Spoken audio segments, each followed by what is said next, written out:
ربنا آتنا في الدنيا حسنة وفي الآخرة حسنة وقنا عذاب النار. السلام عليكم ورحمة الله وبركاته.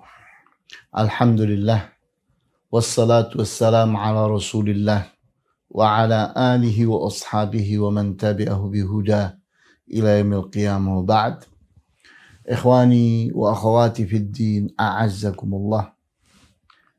Kita kali ini ingin mempelajari tentang cara mengenali perubahan emosional anak.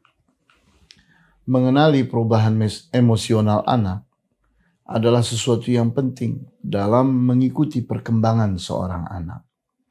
Sehingga di saat anak itu terikuti dengan baik keadaan emosionalnya, kita akan terus mampu mengendalikan anak itu. Perubahan emosional anak merupakan suatu yang penting diikuti secara teliti dan cermat, serta terus-menerus, karena keterlambatan dalam hal ini bisa berakibat fatal. Di antara akibat fatal adalah munculnya tantrum, yaitu ledakan emosi yang ditampilkan berupa kemarahan dan tangisan yang luar biasa dahsyatnya, yang hampir mirip dengan histeria. Jika perkembangan emosional anak dimengerti dengan baik, sehingga setiap tampilan fisik, ungkapan suara, kata-kata, tangisan dan tertawa bisa diterjemahkan dengan baik, maka setiap masalah jadi sederhana dan mudah untuk diantisipasi dan mudah untuk diselesaikan. Sebaliknya, jika kita menunda-nunda upaya dalam meneliti dan mencermati setiap perubahan emosional anak, bahkan lebih memilih sikap memanjakan anak, dikhawatirkan terjadi penumpukan emosi yang memicu ledakan, maka masalahnya menjadi besar dan sulit untuk diantisipasi dan diselesaikan. Tampilan fisik seringkali bisa menjadi media yang mudah dicermati dalam memahami perubahan emosional anak.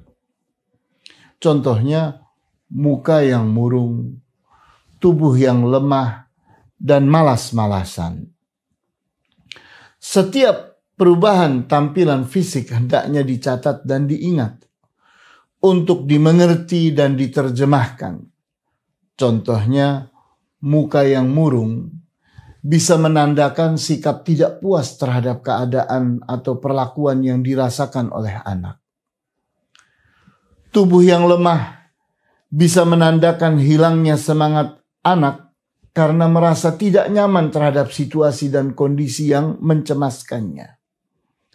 Malas-malasan bisa menandakan keputusasaan anak dan hilangnya harapan terhadap orang-orang yang ada di sekitarnya, yang dianggapnya tidak bisa memenuhi kebutuhannya dan tidak bisa memberi solusi terhadap masalah yang dihadapi. Perubahan tampilan fisik hendaknya menjadi perhatian utama dalam mencermati perkembangan emosional anak. Kemudian berikutnya adalah ungkapan suara yang terdengar berupa jeritan, keluhan, rintihan, dan lain-lainnya adalah merupakan cara anak dalam membahasakan apa yang ingin diungkapkannya. Jika anak telah bersuara a, i, o, maka perhatikan apa yang diinginkannya, apa yang dimaksudkannya, dan apa yang dikeluhkannya, serta apa yang disukainya, apa yang dibencinya, dan seterusnya. Dengan terus-menerus memperhatikan setiap ungkapan suara, maka akan terasakan bedanya antara suatu ungkapan dari ungkapan yang lainnya. Jika didengarkan dan diperhatikan dengan teliti dan cermat, maka akan terpahami setiap ungkapan suara itu memiliki makna tersendiri, maksud tersendiri, dan tujuan yang juga tersendiri. Sehingga satu dengan yang lainnya itu berbeda.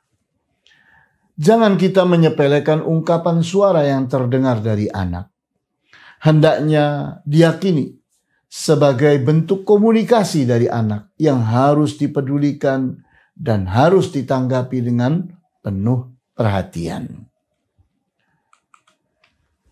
Kata-kata adalah ungkapan bahasa dalam berkomunikasi.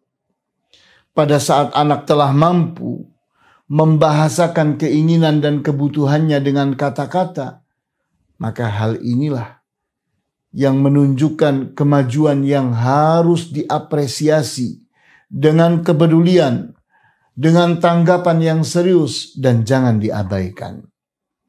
Semestinya anak telah mampu berkata-kata, segera mendapatkan praktek komunikasi yang lebih intensif. Agar anak segera memiliki kekayaan kosakata yang banyak.